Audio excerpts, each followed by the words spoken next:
É fora de dúvida que um dos sentimentos que mais motivam o ser humano a viver é a alegria. A alegria que Deus colocou no âmago da natureza humana para que ela fosse motivada, estimulada, confortada, aliviada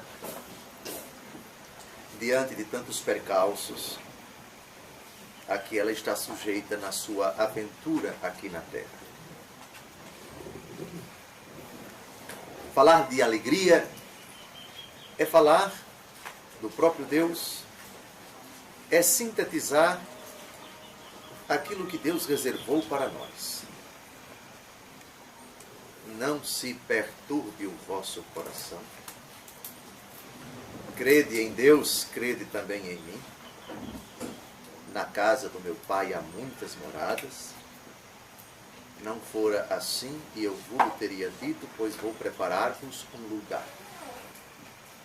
E quando ele estiver preparado, voltarei, tomar-vos-ei comigo, para que onde eu estou, vós estejais também. Não existe na Bíblia uma motivação maior para a nossa alegria. Viemos de Deus, somos obra de suas mãos, fomos queridos por Ele antes que o mundo fosse criado, e Ele nos destinou a isto, a fazer parte da sua vida, a experimentar, habitando com Ele para sempre, a vida trinitária, comungar por todo sempre dessa realidade misteriosa, que é o amor do Pai pelo Filho e do Filho pelo Pai, amor que é o Espírito Santo, pelos séculos sem fim, ou seja, para sempre. Todavia, depois do pecado, essa realidade, alegria, ficou não só comprometida na sua concretização e na sua motivação. O pecado colocou entraves à alegria, porque ele, por definição, é o antônimo da alegria. Mas, se o pecado não trouxesse consigo uma certa motivação, ninguém pecaria. O mistério do pecado consiste exatamente nisto. Ele se apresenta como uma realidade prazerosa, estimulante, produz uma certa alegria quando é pensado, quando é buscado, quando é perpetrado, quando é concretizado. Produz uma certa alegria quando é praticado. Vamos pegar o exemplo da droga. Se a droga não produzisse um certo prazer, uma certa sensação de alegria, ninguém se drogava. Há determinadas drogas que produzem um efeito devastador, evidentemente, mas na hora em que é ingerida e enquanto o efeito não passa, produz uma sensação de alegria, de euforia, fica doidão, sai do mundo, fica aquela coisa alegre, rindo feito um idiota. Não estou chamando nenhum drogado de idiota, mas é o que a droga faz, lamento dizer. É o que a droga faz Você na hora não pensa ser, mas de fato a droga faz o ser humano que a ingere de idiota, porque é uma coisa passageira, porque é enganosa, porque vicia, porque prejudica, enfim. Vide as overdoses que quase ceifam vidas humanas e aquelas que ceifam também. Uma alegria que não tem retorno, uma alegria que se transforma em amargura, não para quem morre, mas para quem fica, para o pai, para a mãe, etc. Muito bem, então, falar de alegria supõe também falar da falsa alegria. E supõe também falar de uma boa, de uma sadia tristeza. E de uma ruim e perversa tristeza. Todas as categorias na Bíblia têm o seu aspecto positivo, o seu aspecto negativo. Com exceção do demônio, que não tem aspecto positivo nenhum, a não ser o fato de ser criatura de Deus. A única coisa positiva do demônio é que ele é criatura de Deus. Só isso. O resto não. Não existe nada de positivo em Satanás. Somente o fato de que ele foi criado por Deus. E criado bom.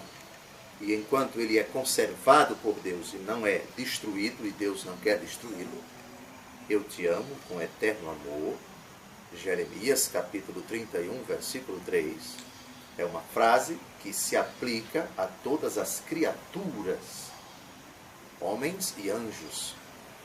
Portanto, Deus Todo-Poderoso ama com eterno amor tudo o que ele criou, inclusive o diabo e os seus anjos maus. Deus não ama o pecado dos anjos, ama os anjos. Deus não ama o pecado dos homens, ama os homens. E esse amor não volta atrás, é amor eterno. O contrário equivaleria a dizer que Deus muda o que ele sente pelas criaturas, o que seria blasfêmia. Em Deus não há mudança. Deus é imutável no seu amor. Dito isso, vamos primeiro falar da alegria segundo Deus. Porque depois vamos falar de uma outra alegria que não é segundo Deus. Conexas com estas alegrias, vamos tratar de duas tristezas. Uma segundo Deus e uma segundo o mundo, segundo o diabo. Nossa aventura poderia partir do livro do profeta Isaías. Lá no capítulo 9, versículo 2.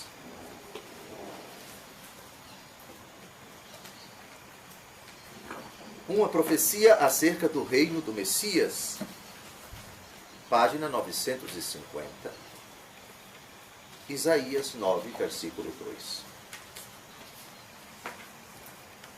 Vós suscitais um grande regozijo, provocais uma imensa alegria, rejubilam-se diante de vós como na alegria da colheita, como exultam na partilha dos despojos. O reino do Messias um dia haveria de se concretizar dentro desta perspectiva da grande alegria, imensa alegria. O Messias vem provocar uma incomensurável alegria. Pule agora para o capítulo 12 desse mesmo livro, versículo 6. Exultai de gozo e alegria, habitantes de Sião, porque é grande no meio de vós o Santo de Israel. Gozo e alegria. Reparem a preocupação dos profetas em deixar bem claro que a vinda do Messias provocará nos homens esse sentimento belíssimo. Ainda no profeta Isaías, no capítulo 49,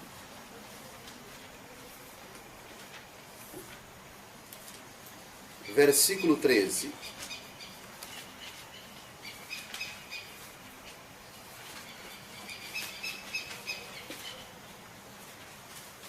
cantai, ó céus, terra, exulta de alegria, montanhas, prorrompei em aclamações, porque o Senhor consolou seu povo, comoveu-se e teve piedade dos seus na aflição.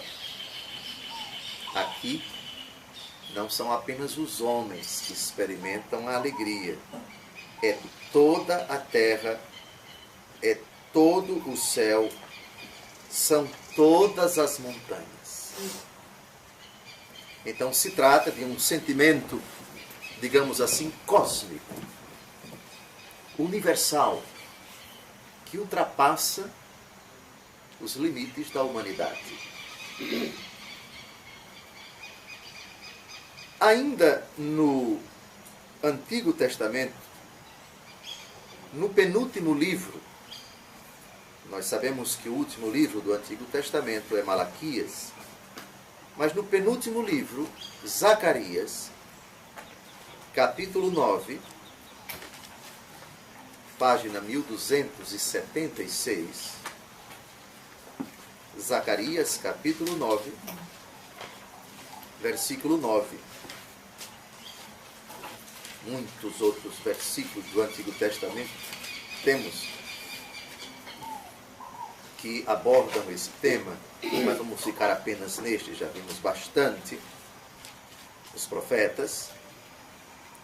Zacarias, capítulo 9, versículo 9. Exulta de alegria, filha de Sião. Solta gritos de júbilo, filha de Jerusalém. Eis que vem a ti o teu rei justo e vitorioso. Ele é simples e vem montado num jumento, no potro de uma jumenta. Essa profecia, vocês sabem quando ela se cumpriu. E amanhã, 8, vamos celebrar na liturgia da igreja o cumprimento dessa profecia. A entrada solene de Jesus em Jerusalém, montado num potro, num jumento, filho de uma jumenta.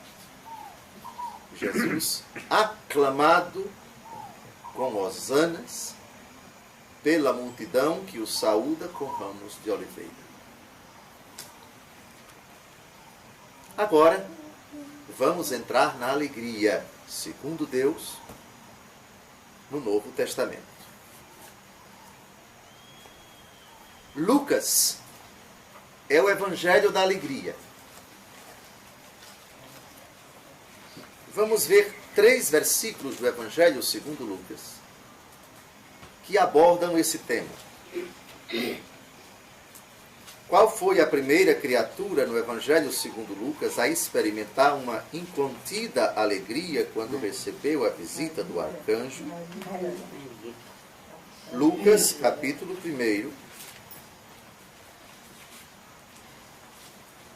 versículo 28. Entrando, o anjo disse-lhe: Ave, cheia de graça, o Senhor é contigo. A expressão Ave é uma saudação de alegria. Outra tradução seria: alegra-te, cheia de graça. Evidentemente que essa alegria traz consigo uma perturbação, vejam a primeira palavra do versículo 29, mas não vamos desdobrar isso. É uma perturbação porque ela se colocou a pensar no significado de semelhante saudação. E o anjo vai explicar-lhe no decorrer do relato. Agora vamos ao versículo 41. Depois do diálogo com o arcanjo, Nossa Senhora se coloca às pressas em direção à casa de sua parenta Isabel. E vejam só, nos versículos 40 e 41, o que acontece. Entrou em casa de Zacarias e saudou Isabel. Ora, apenas Isabel ouviu a saudação de Maria, a criança estremeceu no seu seio e Isabel ficou cheia do Espírito Santo. O menino que está no ventre de Isabel estremece de alegria. Certamente dá umas pancadinhas na barriga da mãe. Está exultando de alegria. E a mãe também. Pule agora para o versículo 47. É a mesma Nossa Senhora, a Virgem da Alegria. Já a partir do versículo 46, temos o Magnificat. Minha alma glorifica ao Senhor. Meu espírito exulta de alegria em Deus, meu Salvador. Poderíamos citar outros textos de alegria no Evangelho segundo Lucas. Mas vamos a outro Evangelho. Ainda no capítulo 10 de São Lucas, versículo 21.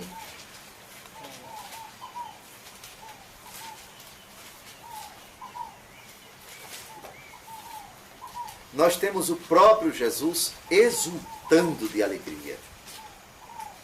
Maria exulta de alegria, sua Santíssima Mãe, Jesus também. Naquela mesma hora, Jesus exultou de alegria no Espírito Santo e disse: Pai, Senhor do céu e da terra, eu te dou graças, porque escondeste essas coisas aos sábios e inteligentes e as revelaste aos pequeninos. Sim, Pai, bendigo-te porque assim foi do teu agrado. Há um filme que eu assisti, na verdade, alguma coisa boa, mas eu faço, sempre fiz e sempre faço sérias restrições a este filme. É um filme antigo. Eu ainda estava no seminário quando ele foi publicado por Hollywood. Chama-se O Nome da Rosa, de Umberto Eco. E uma das discussões lá dos monges, enfim, era se Jesus alguma vez sorriu. E aquela discussão não temos como provar, enfim, Jesus sempre teve uma cara dura, foi aquele sério, enfim, no combate contra os escribas, os fariseus, na luta contra o demônio, etc. Não temos condições de provar. Aliás, se fala muito pouco, é da alegria de Jesus. A alegria que traz consigo quase sempre, eu diria sempre, um semblante de felicidade, alegria do céu, está aqui. Jesus exultou de alegria no Espírito Santo. É alegria no Espírito Santo. Esta é a alegria segundo Deus. O próprio nosso Senhor Jesus Cristo.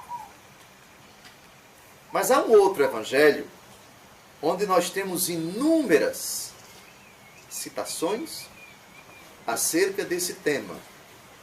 Primeiro, a promessa de Jesus para que a nossa alegria seja completa, total, na sua intenção, na sua motivação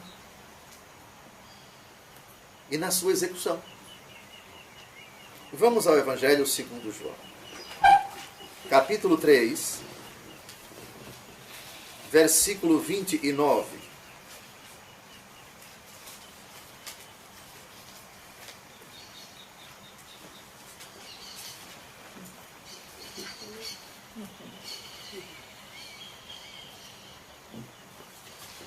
Aquele que tem a esposa é o esposo.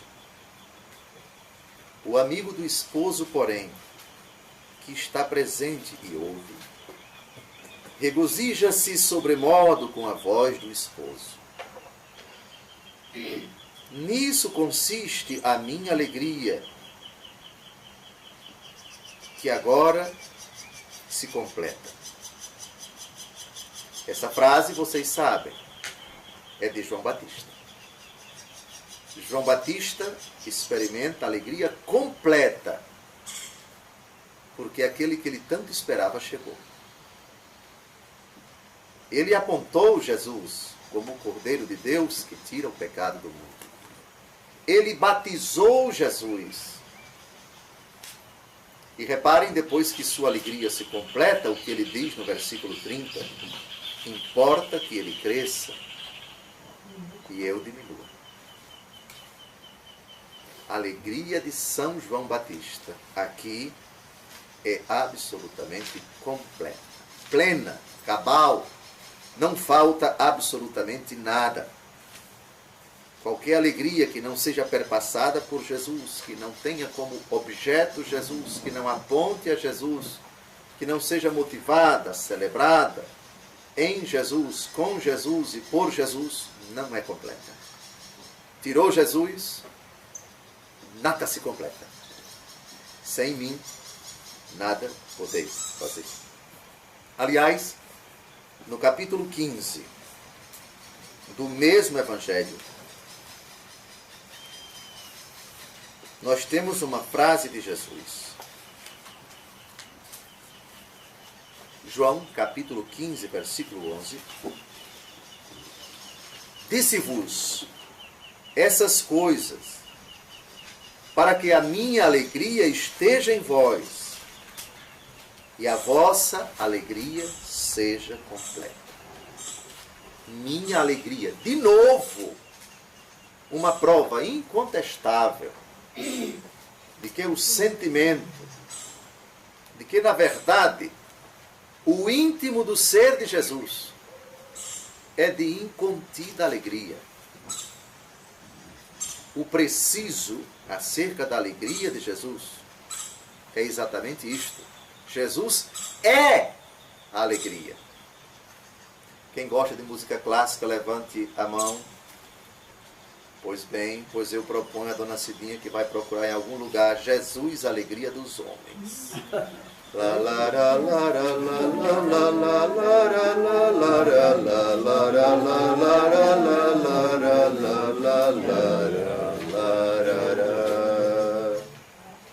Essa música se chama Jesus, alegria dos homens.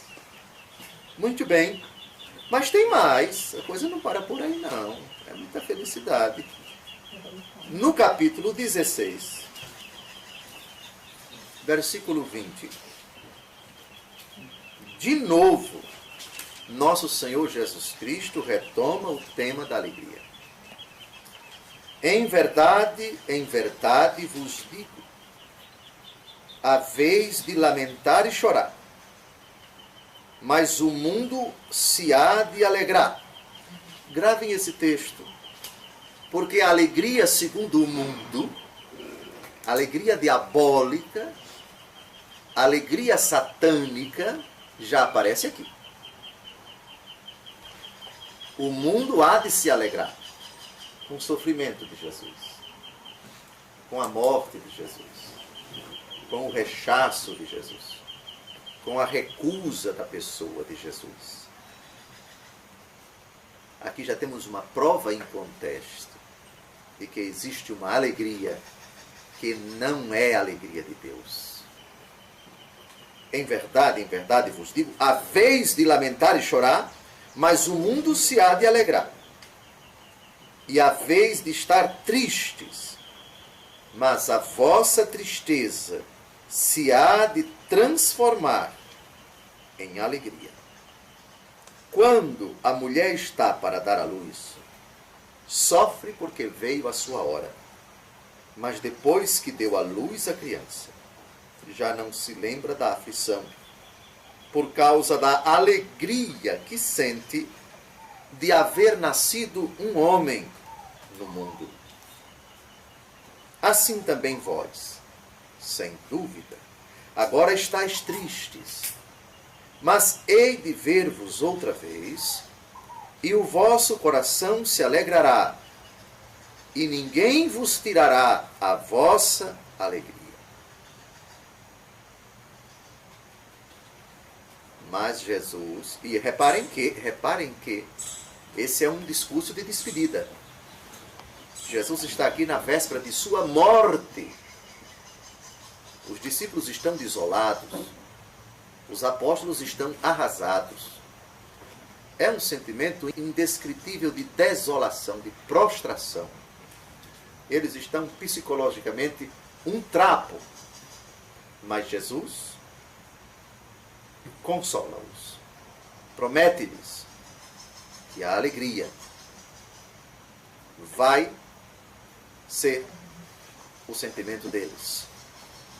A Páscoa, a ressurreição, que vai acontecer muito em breve, depois de sua paixão e morte e sepultamento. Vamos ao capítulo 20, versículo 20.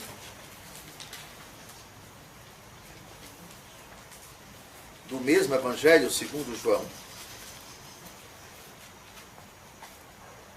Jesus ressuscitou e agora aparece aos apóstolos.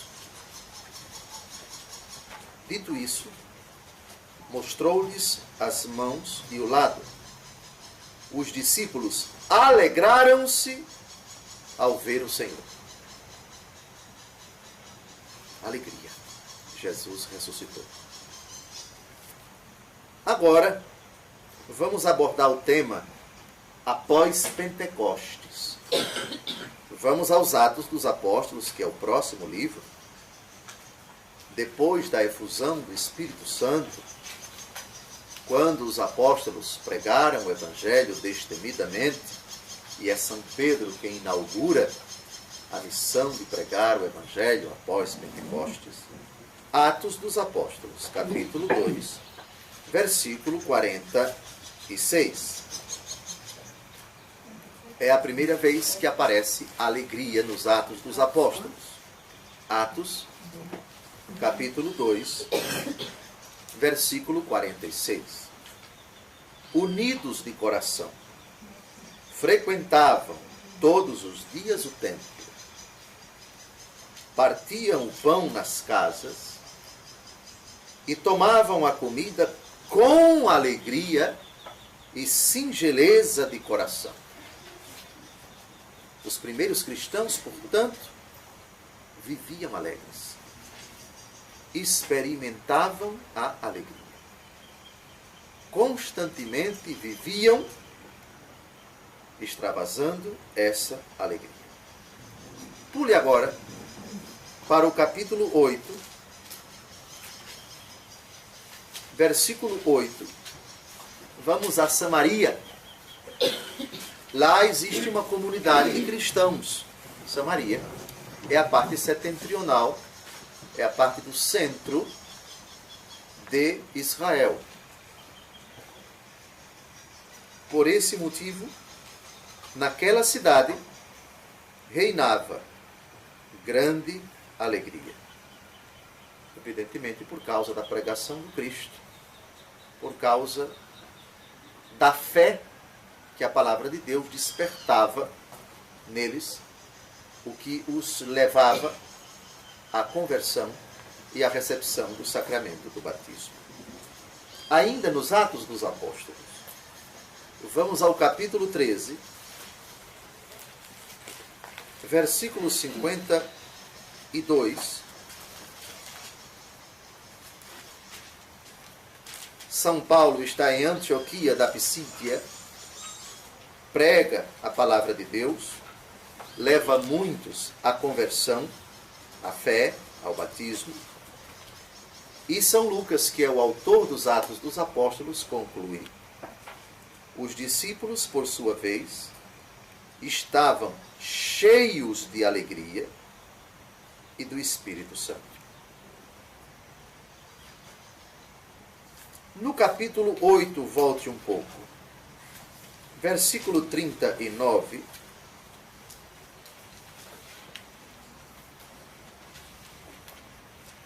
Atos dos Apóstolos, capítulo 8, versículo 39.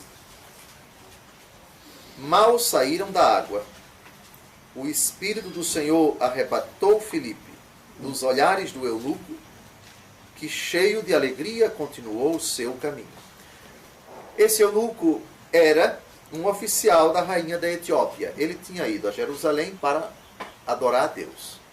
Na volta, o Espírito Santo levou Filipe, foi arrebatado, até o eunuco que ia numa carruagem no caminho a Gaza. A faixa de Gaza, hoje nós sabemos, enfim, de Jerusalém a Gaza, não é muito distante. Filipe anuncia a palavra de Deus para o eunuco. Você está lendo, você está entendendo o que você está lendo? Diz Filipe. Como é que eu posso ler se não tem quem me explique? Aí Filipe explica a palavra de Deus. É um texto do profeta Isaías, capítulo 53, que ele está lendo. Né? Uma ovelha foi levada ao matadouro, etc. A famosa profecia messiânica. Filipe anuncia Cristo a partir desta profecia ao eunuco. O eunuco para a carruagem, diz: olha, aqui tem água, o que é que você está esperando para me batizar? Ele crê em Jesus, é batizado, e depois Filipe é arrebatado. E o eunuco, cheio de alegria, continua o seu caminho. Quem encontra Cristo, quem é convertido a Cristo, quem faz uma experiência da pessoa de Cristo, experimenta e vive constantemente essa inequívoca, inexorável alegria. E para completar, nos Atos dos Apóstolos, capítulo 16, versículo 34.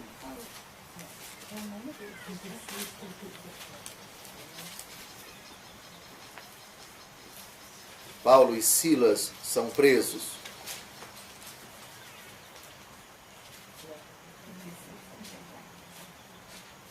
Aqui nós temos uma tentativa de suicídio no Novo Testamento. Nós temos um suicídio consumado e uma tentativa de suicídio. O suicídio consumado é de Judas Iscariotes.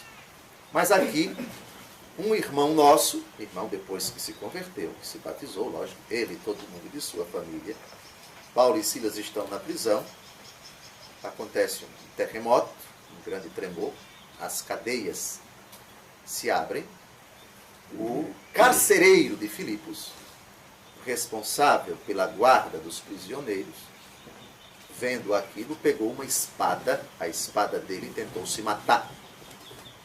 E São Paulo disse: não faça isso, nós estamos aqui. E aí ele faz a grande pergunta: senhores, o que eu devo fazer para me salvar? São Paulo diz: crê no Senhor Jesus e serás salvo, tu e tua família. Paulo e Silas anunciam a palavra de Deus para ele, e ele é batizado. Ele e toda a sua família. Naquele tempo, quando alguém se convertia, levava consigo todo mundo de sua casa, até crianças. São Paulo batizava crianças, os apóstolos batizavam crianças, ele e toda a sua família. Dificilmente uma família de um judeu não tinha criança.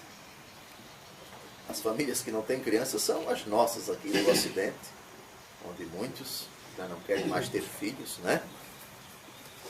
Tem um, já liga logo as trompas: não quero mais, não quero problema, não quero. É exatamente o pensamento oposto do pensamento dos orientais. Os muçulmanos estão crescendo tremendamente, porque para eles ter muitos filhos é uma bênção. Eles estão crescendo só pelo fato de se reproduzirem. Para eles é uma bênção. O judeu também. Aqui temos uma prova sutil de que a igreja batizava crianças, toda a sua família. Toda a sua família. Muito bem. Pois bem, no versículo 34, nós temos, em seguida, ele, o carcereiro, os fez subir para a sua casa, pôs-lhes a mesa e alegrou-se com toda a sua casa por haver crido em Deus. A alegria é de toda a família alegre por ter acreditado em Deus. A fé da família causa a grande alegria. A alegria é um dom do Espírito Santo. É uma obra do Espírito. É um fruto do Espírito. Carta de São Paulo aos Gálatas, capítulo 5, versículo 22. Um versículo muito bonito, juntamente com o 23, página 1497, Gálatas 5, de 22 a 23. Ao contrário, o fruto do Espírito é caridade, alegria, paz, paciência, afabilidade, bondade, fidelidade, brandura, temperança. Contra estas coisas não há lei. Reparem, ela vem em segundo lugar na ordem, não necessariamente na importância. É uma ordem escolhida pelo autor, São Paulo, alegria, depois da caridade. Evidentemente, São Paulo, em outra situação, Filipenses capítulo 4, versículo 13, diz algo de grande importância. Tudo posso naquele que me conforta. Então, José, com essa frase, São Paulo está insinuando que nós podemos viver sempre alegres, mesmo nos momentos de tristeza. Mas, João José, a pergunta que o senhor acabou de formular já não traz consigo uma contradição? Pode alguém ser alegre na tristeza? São Paulo. Se a tristeza... São Paulo, Filipenses 4, versículo 13. Filipenses 4, versículo 13. Se eu posso tudo naquele que me conforta, eu posso me alegrar sempre. Agora você vai dar uma olhada no versículo 4 desse mesmo capítulo. Não vai cair de costas porque está sentado. Mas a resposta já é dada no versículo 4. Alegrai-vos sempre no Senhor. Repito, alegrai-vos. Alegrai-vos no Senhor. Atenção. Vamos dar um pequeno exemplo. Trágico, aliás. Um velório. A morte de uma pessoa muito querida. Como experimentar alegria ali, naquele momento? Se aquele momento é de tristeza. Veja, vocês já viram, já ouviram a promessa de Jesus no capítulo 16 de São João e 15 de São João. Vós havereis de chorar, mas vossa tristeza se transformará em alegria. A tristeza é por causa da morte, a alegria da ressurreição. A alegria na tristeza, a alegria de Deus na tristeza, que não é por causa dele, a razão não é ele, ele é a causa de nossa alegria. Jesus, a alegria dos homens. Jesus, que é a alegria dos homens, no velório, na aflição, na separação da filha do seu genro, na separação do filho e da sua nora, ou na enfermidade sua, ou na dificuldade financeira, ou seja lá o que for.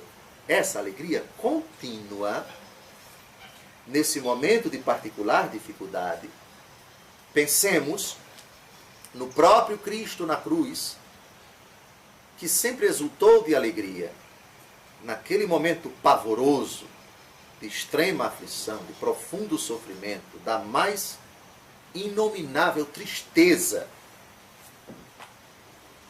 Jesus é consolado. E aqui temos uma palavra-chave. Alegria na tristeza, na Bíblia, se chama consolação.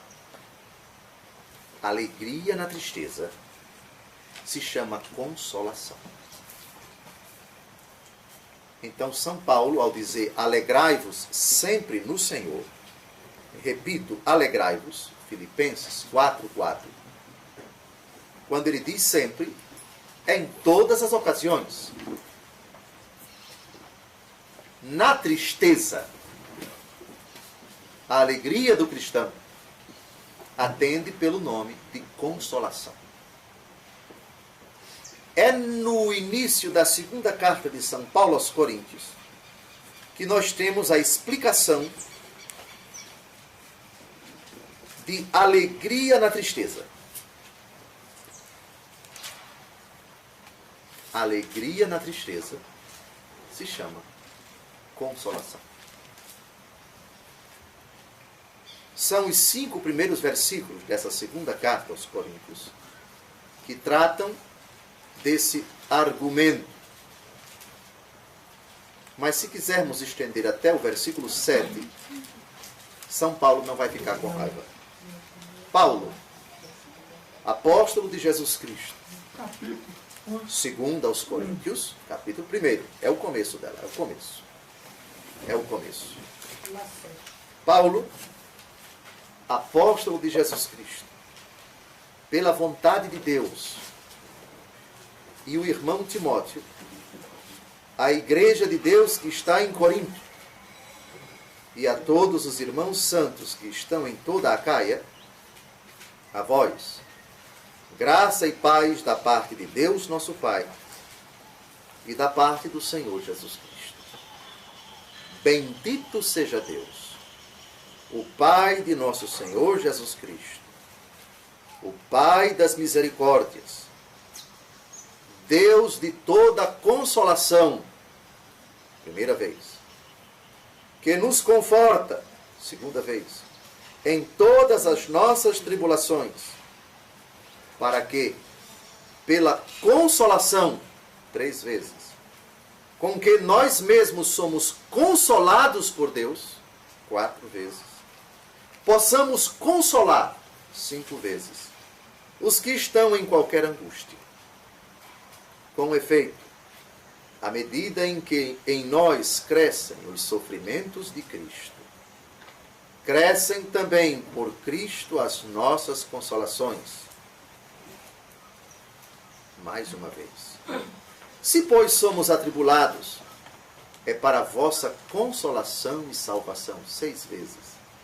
Se somos consolados, 7 vezes. É para a vossa consolação, 8 vezes. A qual se efetua em vós pela paciência, em tolerar os sofrimentos que nós mesmos suportamos. A nossa esperança a respeito de vós é firme. Sabemos, como sois companheiros das nossas aflições, assim também o sereis da nossa consolação. Acho que umas 10 vezes. Pronto. Está explicado como o preceito de São Paulo, alegrai-vos sempre no Senhor, se aplica até na tristeza. Essa consolação que o Pai nos deu por meio de Cristo, Ele nos consolou, nos habilita a consolar os outros. Olha que bonito. Uma situação hipotética. Perdi minha mãe. O cristão não se desespera. O seu semblante, evidentemente, não é de dar risada. Quá, quá, quá, quá, quá. Veja, minha mãe morreu. Não é isso. Isso não é a alegria de Deus. A alegria de Deus nesta hora consola você. De tantas formas. Meu filho, não se desespera, ele está aqui comigo. Eu a chamei. A missão dela terminou na terra. Você que sempre acreditou na ressurreição, professe a fé, renove a fé, consolide a fé, reitere a fé, afirme categoricamente, reanime-se nessa certeza. E também a consolação que eu coloco no seu coração com essa certeza, não se perturbe o vosso coração. Crede em Deus, crede também em mim. Na casa do meu Pai há muitas moradas. Não for assim, eu vos teria dito, vou preparar-vos um lugar. E quando ele estiver preparado, eu voltarei. Tomar-vos-ei comigo, para que onde eu estou, vós estejais também. Então a alegria produz uma paz interior tão grande. Não perdi minha mãe absolutamente. Eu a entreguei nos braços de Deus. Tome conta da alma dela, Senhor. Introduza-a o quanto antes no paraíso. E me dê forças para converter-me, para continuar minha peregrinação na terra, na fidelidade à vossa palavra, renovando, fortalecendo a fé na ressurreição, a esperança da vida eterna, vivendo na tua presença, na tua palavra. Eu estou confortado. É profundamente humano chorar com a perda de um ente querido. Eu não estou desesperado, não. De forma alguma. Pronto. Isso é consolação. Isso é consolação. Alegria na tristeza. Alegria serena. Alegria sóbria. Alegria que agora contém o riso, que é a manifestação externa, na face. Agora não. Mas isso não significa dizer que eu estou triste interiormente. Eu estou consolado. Ficou claro? Alegria na tristeza. Muito bem. Dito isso, agora vamos à alegria que não agrada a Deus. A alegria segundo o mundo. É a carta de São Tiago, no seu capítulo 4, que trata desse argumento. Atenção, vocês lembram, vós ficareis tristes e o mundo se alegrará. Lembram disso? Jesus então já fala da alegria segundo o mundo. Uma alegria que não agrada a ele. No caso aqui, concretamente, não exclusivamente, mas principalmente, Jesus se refere à alegria daqueles que querem vê-lo preso, que querem vê-lo morto. A alegria de Judas, que depois se transformou em desespero, o que o levou a se suicidar. A alegria dos escribas, a alegria dos fariseus, a alegria dos herodianos, a alegria de alguns doutores da lei, a alegria da multidão ensandecida, crucifiquem este homem, a alegria que provavelmente se manifestou em muitas pessoas naquelas cenas grotescas. Eu sugiro que de novo se assista ao filme de Mel Gibson, Paixão de Cristo, particularmente na hora em que Jesus é surrado. O semblante, os atores, evidentemente, os atores que representam os soldados que dão chicotadas em Jesus. Aquele riso sarcástico, as 39 chicotadas. Quem lembra dessa cena? Todo mundo lembra, não é? Aquela alegria perversa, aquela alegria satânica, aquela alegria que se alegra em ver a humilhação, o sofrimento, a dor do outro, pelo prazer de vê-lo sofrer, uma coisa doentia. Pois bem, recomendo, é uma cena muito forte, mas extremamente fiel, tanto aos evangelhos quanto à história. Os judeus, quando sentenciavam um fulano à morte de cruz, primeiro o submetiam a esse ritual de flagelação, para debilitar suas forças, para humilhá-lo, para arrasá-lo psicologicamente. E terminado aquele ritual grotesco, ainda colocavam a cruz às costas, para que ele a carregasse até o lugar da crucificação. Muito bem. Tiago, capítulo 4, versículos de 1 a 10. O versículo que nos interessa é o versículo 9. Mas, é importante lermos o contexto todo. Porque aí a gente vai perceber que existe uma alegria que não agrada a Deus. Qual é a alegria que não agrada a Deus? A alegria segundo o mundo. De onde vêm as lutas e as contendas entre vós? Não vêm elas de vossas paixões, que combatem em vossos membros? Cobiçais e não recebeis. Sois invejosos e ciumentos, e não conseguis o que desejais. Litigais e fazeis guerra, não obtendes porque não pedis. Pedis e não recebeis porque pedis mal, com o fim de satisfazerdes as vossas paixões. Adúlteros, não sabeis que o amor do mundo é abominado por Deus? Todo aquele que quer ser amigo do mundo constitui-se inimigo de Deus. Ou imaginais que em vão diz a Escritura: sois amados até o ciúme pelo Espírito que habita em vós. Deus, porém, dá uma graça ainda mais abundante. Por isso ele diz: Deus resiste aos soberbos, mas dá sua graça aos humildes. Sede submissos a Deus. Resisti ao demônio, e ele fugirá para longe de vós. Aproximai-vos de Deus, e ele se aproximará de vós. Lavai as mãos, pecadores, e purificai os vossos corações, ó homens de dupla atitude. Reconhecei a vossa miséria, afligi-vos e chorai. Converta-se o vosso riso em pranto e a vossa alegria em tristeza.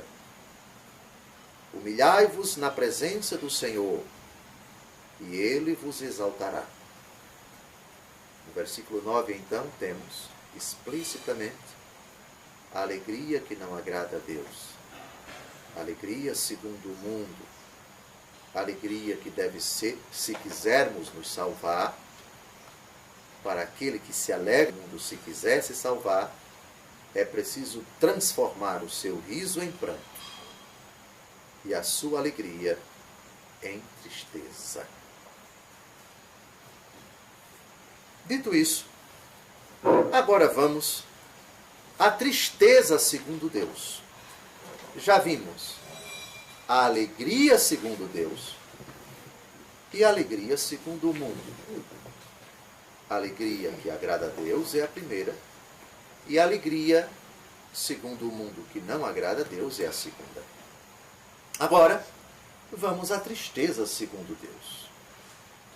A tristeza segundo Deus, ela pode ser encontrada em 3 textos. O primeiro texto, o Sermão da Montanha, Mateus capítulo 5.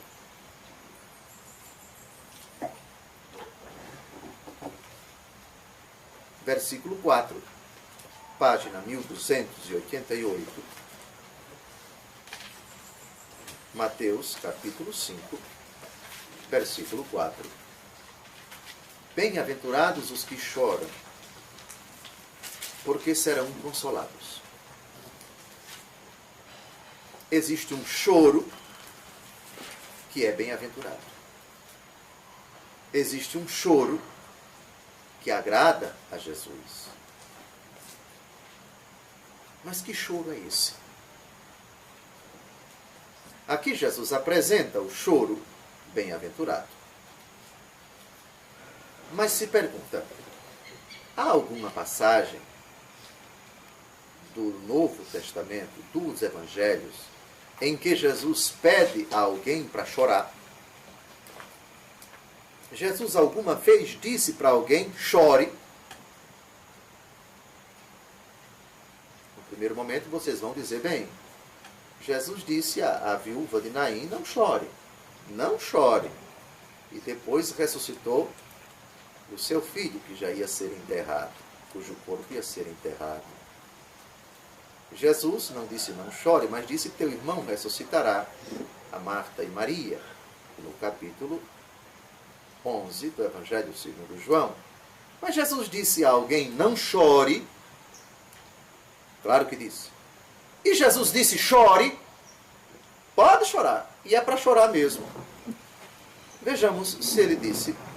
Vamos ao capítulo 23 do Evangelho segundo Lucas. Porque nesse texto nós temos o significado daquela bem-aventurança. Bem-aventurados os que choram, porque serão consolados.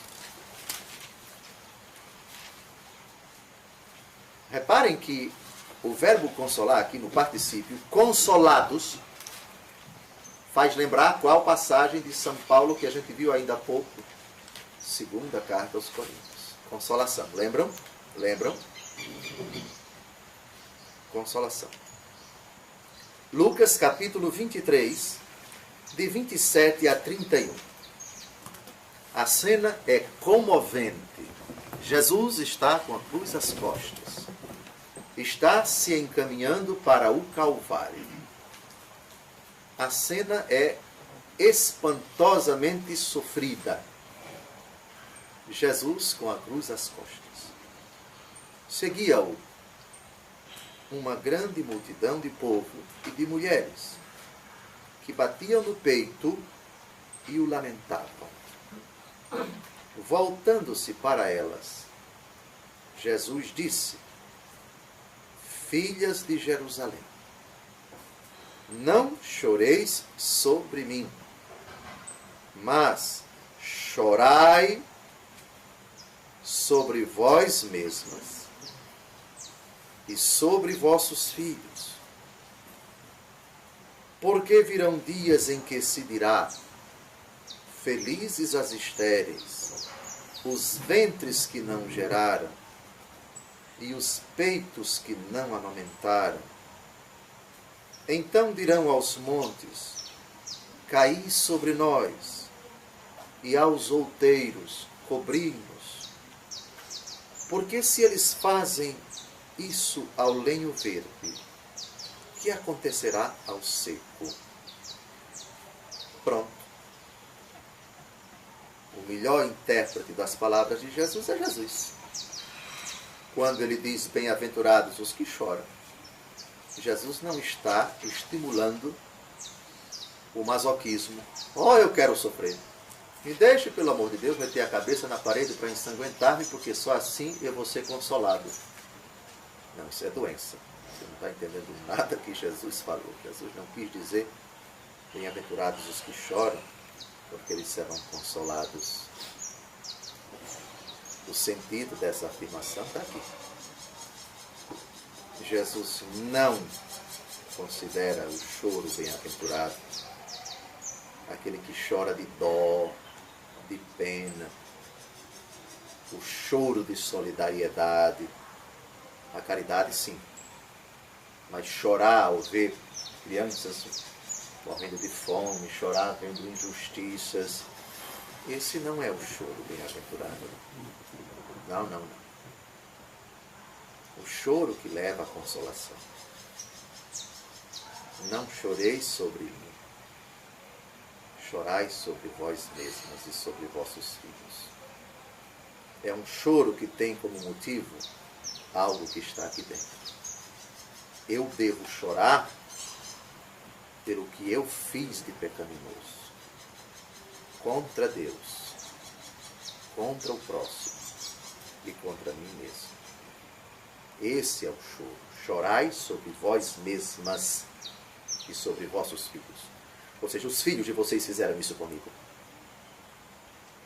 Se eles fizeram isso com lenho verde, ou seja, o lenho que não quebra, cheio de vigor, que é o próprio Jesus, o que não farão com você? Se eles fizeram isso comigo, o que eles não farão com outras pessoas? Em outras palavras, o choro que agrada a Deus a tristeza que agrada a Deus. É a tristeza que brota da convicção profunda dos meus pecados. Meu Deus, do que eu fui capaz de pensar, do que eu fui capaz de dizer e de fazer, ou eu podia fazer e não fiz, eu devia fazer e não fiz, eu devia dizer e não disse, eu devia evitar e não evitei, eu podia impedir e não impedi. Essa tristeza agrada a Deus, se ela atinge o seu objetivo, que é a conversão. Se ficar somente nessa paciência. Tristeza segundo o cão, tristeza segundo o diabo, tristeza que carimba o passaporte na Polícia Federal para os quintos dos infernos. Jesus não precisa dessa tristeza. Ou leva à conversão, ou do contrário, é palhaçada, é teatro. Oh, tá tão abatida, a bichinha. Conversa fiada. Não produz conversão, não repara o mal. A tristeza de Zaqueu, no capítulo 19 de São Lucas. Essa sim.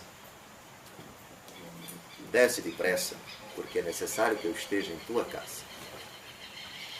O famoso texto de Lucas, capítulo 19.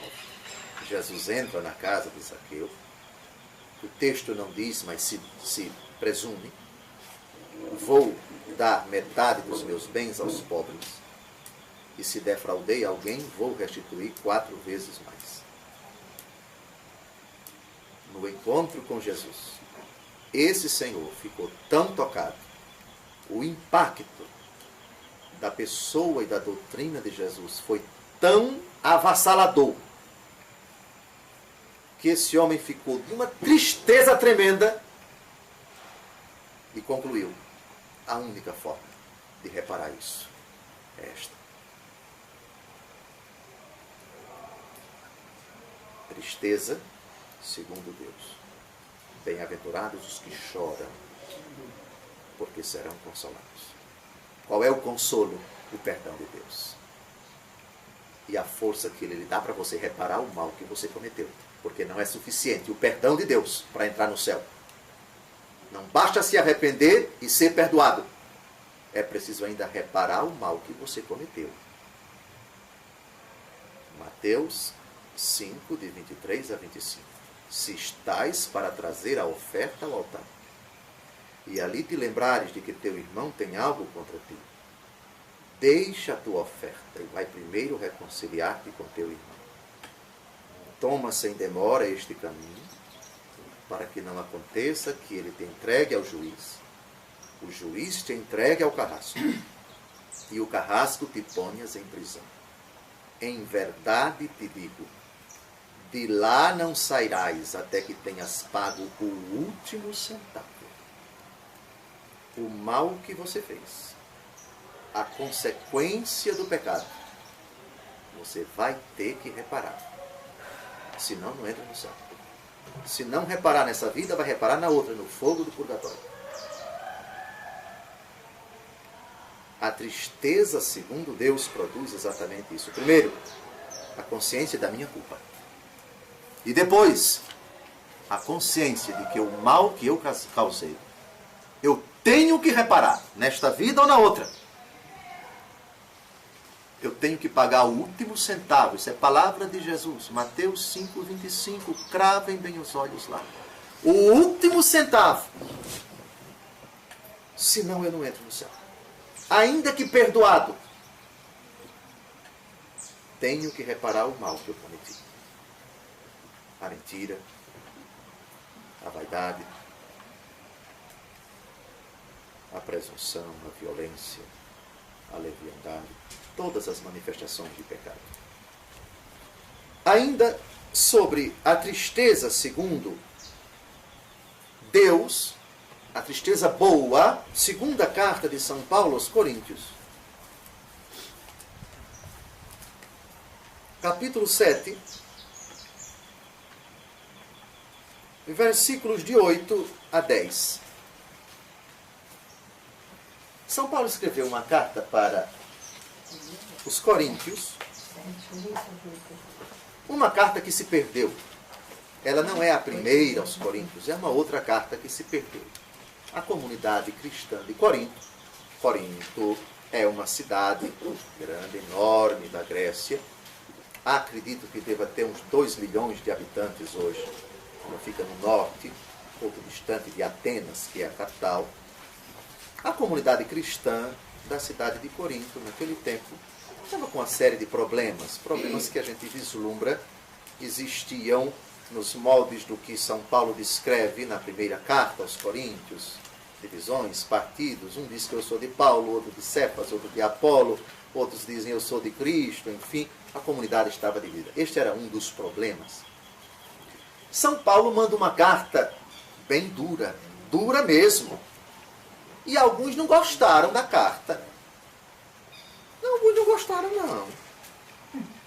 Foi muito duro, foi muito duro, foi muito duro. São Paulo aqui, vamos ler esse texto, diz, não estou arrependido não de ter escrito essa carta. Aí ele trata desse argumento que muito nos interessa. Segundo aos Coríntios 7, de 8 a 10. Se minha carta vos penalizou, não me arrependo. Mas eu gosto de São Paulo. Eita, cabra de uma personalidade tremenda. O cabra, na linguagem do Nordeste, é o sujeito, é o fulano, viu? O cabra é firme. Não voltou atrás, não. Se minha carta vos penalizou, não me arrependo. Se a princípio o senti, porque vejo que ao menos por um momento essa carta vos penalizou, agora me alegro. Não porque fostes entristecidos, mas porque essa tristeza vos levou à penitência. Pois fostes entristecidos segundo Deus. Grave isso, por favor. Sublinhe isso, por favor. Não deixe isso passar em branco, por favor. Fostes entristecidos segundo Deus, de modo que nenhum dano sofrestes de nossa parte. Agora vem a parte mais importante. De fato, a tristeza segundo Deus produz um arrependimento salutar, de que ninguém se arrepende. Enquanto a tristeza do mundo produz a morte. Então aqui já temos as duas tristezas. Segundo Deus e segundo o mundo. Qual é a tristeza segundo Deus? Produz um arrependimento salutar, de que ninguém se arrepende. Se a tristeza que a pessoa experimentou levou-a ao arrependimento salutar, ela não se arrepende de ter se arrependido. E rende graças a Deus. Tristeza segundo Deus. E tristeza segundo o mundo já aparece no versículo 10. O que é que ela produz? Ela produz a morte. Morte espiritual, antes de tudo. E pode levar, por favor, à morte física também. Não compete à igreja julgar se Judas Iscariotes morreu arrependido ou não. Porque não sabemos no momento exato da morte de Judas se ele estava arrependido ou não. E cometeu aquele ato translocado num acesso de desespero. E nesse contexto se pergunta, à luz das recém-descobertas da psicologia, da psiquiatria, se uma pessoa, no auge do desespero, é uma pessoa plenamente livre. E se sim ou se não, se ela é capaz de fazer um ato de sincero arrependimento, meu Deus, tem misericórdia de mim, mesmo se suicidando. A igreja nunca se pronunciou sobre a condenação eterna, nem sobre a salvação de Judas Iscariotes. Permanecerá sempre no desígnio misterioso de Deus, o único capaz de julgar os corações na hora da sua partida para outra vida. Mas para concluir e ilustrar a tristeza segundo o mundo, tem alguém que se encontra com Jesus e experimenta uma tristeza profunda. Comecem a abrir a Bíblia no Evangelho segundo Mateus, capítulo 19. Porque ali tem alguém que vai ao encontro de Jesus, provavelmente cheio de alegria. É um jovem rico. Ele se aproxima de Jesus e diz, a cena é muito famosa: bom mestre, o que eu devo fazer para ganhar a vida eterna? Mas é lá no finalzinho do relato, que nós temos uma constatação dolorosa.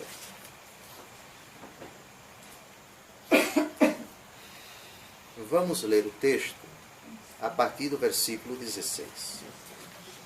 Mateus 19, página 1307.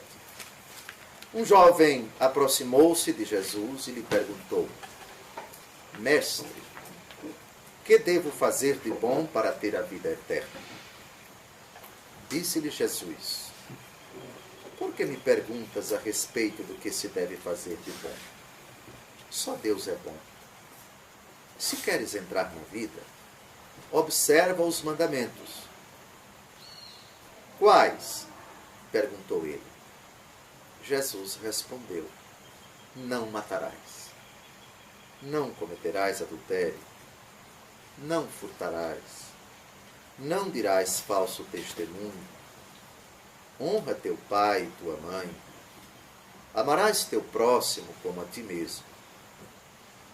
Disse-lhe o jovem: Tenho observado tudo isso desde a minha infância. Que me falta ainda? Respondeu Jesus: Se queres ser perfeito, vai, vende teus bens, dá-os aos pobres e terás um tesouro no céu. Depois, vem e segue. Agora vem a tragédia. Ouvindo essas palavras, o jovem foi embora muito triste, porque possuía muitos bens.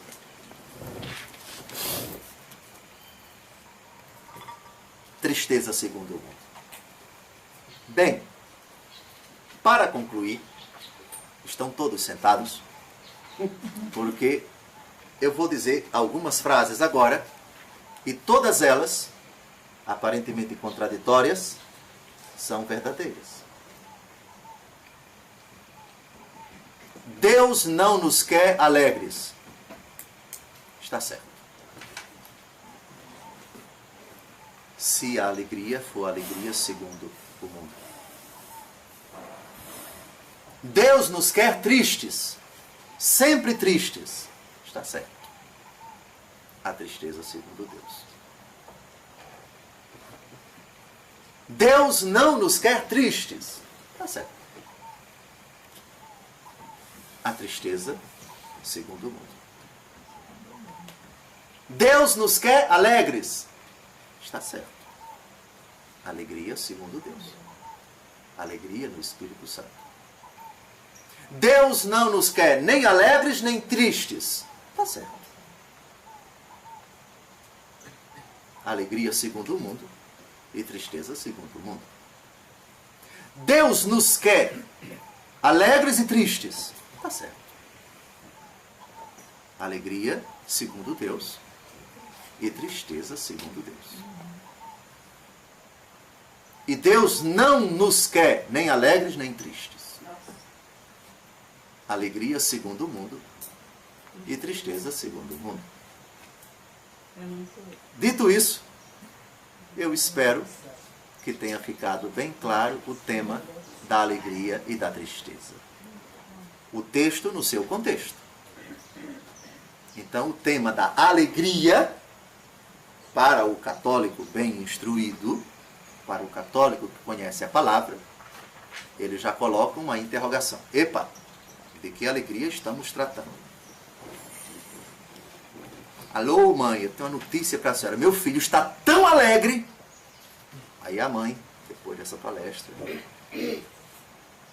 está alegre, é? Qual é o motivo? Ah, ele agora está namorando, mãe. Sim, você não disse nada ainda. É um namoro segundo Deus? É uma moça que tem predicados que agradam a Deus? É um namoro que está sendo exercido, manifestado, vivido, segundo Deus? Nem ela não é católica, mas um dia vai ser. Não